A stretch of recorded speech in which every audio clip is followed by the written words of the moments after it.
మా ఇద్దరికి కలిపి 5 పిల్లలు ఉన్నారు. 5 పిల్లల్ని చూసుకోవాలి జాగ్రత్తగా.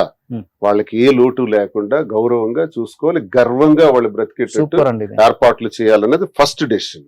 5 మీకిద్దరు ఏమికిద్దరు? ముగ్గురు అండి మీకు? 5 పిల్లలు.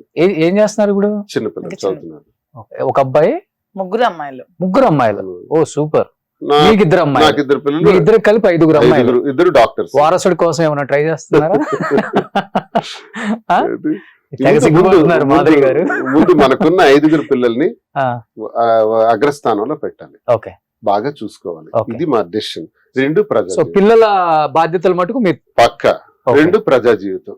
ప్రజా జీవితంలో కూడా నమ్ముకున్న ప్రజల కోసం కష్టపడి ఆఖరి ఊపిరి ఉన్నంత వరకు పనిచేయాలి. ఇది మా డెసిషన్. తప్ప ఈ విడిపోవడాలు ఇవి ఆలోచనలు ఎంత స్పష్టంగా ఎంత క్లారిటీగా చెప్పిన తర్వాత. కానీ మీ ఇద్దరు పిల్లలు మీతో మాట్లాడటానికి ఇష్టపడలేదు కదా, మీరు వాళ్ళ బాధ్యతలు తీసుకుని ఏం చేస్తారు? మాట్లాడటానికి ఇష్టం లేకపోయినా నా బాధ్యత నాకు ఉంటుంది, నా ధర్మం నాకు ఉంటది, తండ్రిగా నేను చేయాల్సింది నాకు ఉంది, బాధ్యత నాకుంది, అది చేయాలి, చేస్తాం. వాళ్ళు మాట్లాడే చిన్నపిల్లలు కాబట్టి అవన్నీ మనం పట్టించుకోకూడదు. నేను చేయాల్సింది చేయాలి, అది నా ధర్మం.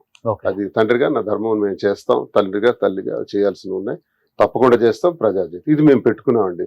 ఈ విడిపోవడాలు ఇవి అవన్నీ ట్రాష్, అవన్నీ అభూత కల్పనలు, ఎవడో చెప్పుకునే సరదాగా వచ్చే మాటలు. ఇక అరెస్ట్ గురించి వస్తే అరెస్ట్ ని ఫేస్ చేస్తాం.